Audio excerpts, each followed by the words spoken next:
ایک شخص نے لکھا ہے، ہمارا سوال یہ ہے کہ ہمارے گھر میں ایک بلی آتی ہے جو نقصان کرتی ہے اور بہت تنگ کرتی ہے، کیا ہم اس کو مار کر بھگا سکتے ہیں یا نہیں؟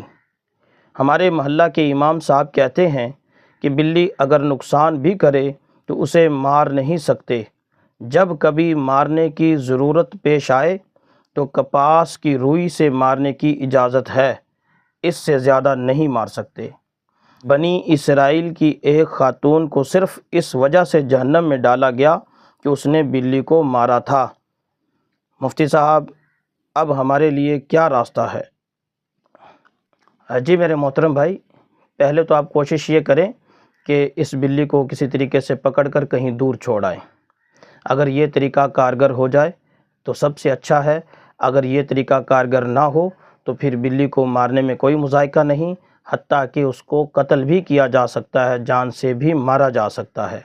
لیکن اس میں اس بات کا دھیان رکھا جائے کہ اس کو مارنے میں کوئی ایسا طریقہ اختیار کیا جائے کہ جس سے وہ یکدم یک لخت مر جائے، جلد ہی مر جائے، کہ وہ تڑپ تڑپ کر نہ مرے۔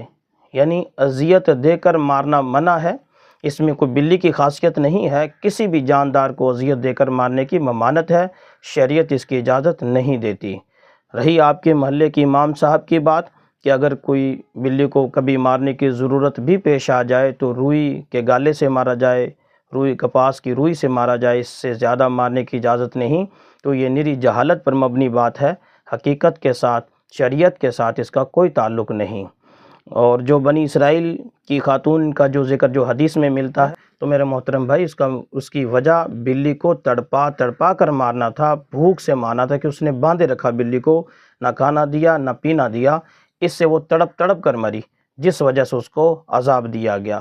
مطلب عذاب کی جو وجہ محض بلی کا قتل نہیں تھا، بلکہ اس کے قتل کی نوعیت تھی کہ اس نے اس کو تڑپا تڑپا کر مارا۔